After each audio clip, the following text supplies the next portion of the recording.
L'enquête se poursuit. Le 6 juillet dernier, Nabila et Thomas Vergara ont célébré leur mariage au château de Chantilly avec leurs proches. Une cérémonie qui était très attendue par le couple mais qui a viré au cauchemar par la suite. Aux alentours de 4h30 du matin, après de longues heures de fête, ils ont découvert que leur chambre d'hôtel avait été cambriolée. Rapidement, la jeune femme avait donné des précisions à ses abonnés et notamment le fait qu'une enquête avait été ouverte. Selon une source proche de l'affaire, des vidéos de caméras de surveillance avaient montré une personne escalader un muret de l'hôtel, avant de monter sur le toit et d'accéder à la chambre du couple située au 2e étage par une fenêtre ouverte. Par la suite, on pouvait voir le cambrioleur qui jetait des objets par la fenêtre, ce qui laissait supposer la présence d'un ou plusieurs complices. L'enquête a pris un nouveau tournant ce lundi 20 septembre puis, selon les informations publiées par 20 minutes, ce sont 2 suspects qui ont été interpellés par les gendarmes de l'Oise et devraient être présentés ce mardi en fin d'après-midi au parquet. Une nouvelle qui devrait réjouir le couple qui attendait impatiemment que cette affaire soit résolue. Ils ont été traumatisés suite à ce cambriolage. Nabila et Thomas Vergara avaient fait des confidences à leurs abonnés. Tous deux ont avoué avoir du mal à s'endormir. Ce qu'il faut savoir, c'est qu'il y a des chambres communicantes ici.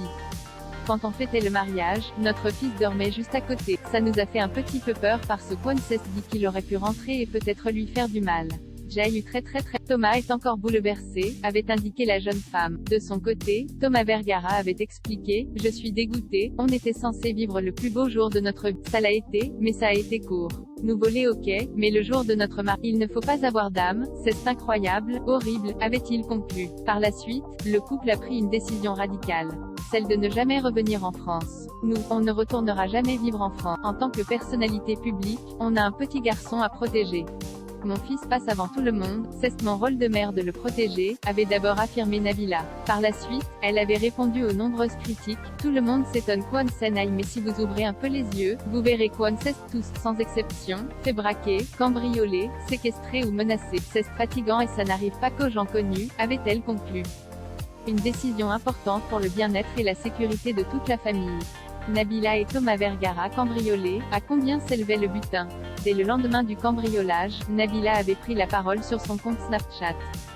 Elle avait donné davantage de précisions concernant les objets qui lui ont été dérobés. On s'est fait voler plein de matériel, plein de choses, plein de bijoux, notamment quelque chose qui me fait un petit peu de peine. Ce sont des bijoux que mon grand-père et ma grand-mère m'avaient offerts, avait-elle d'abord confié.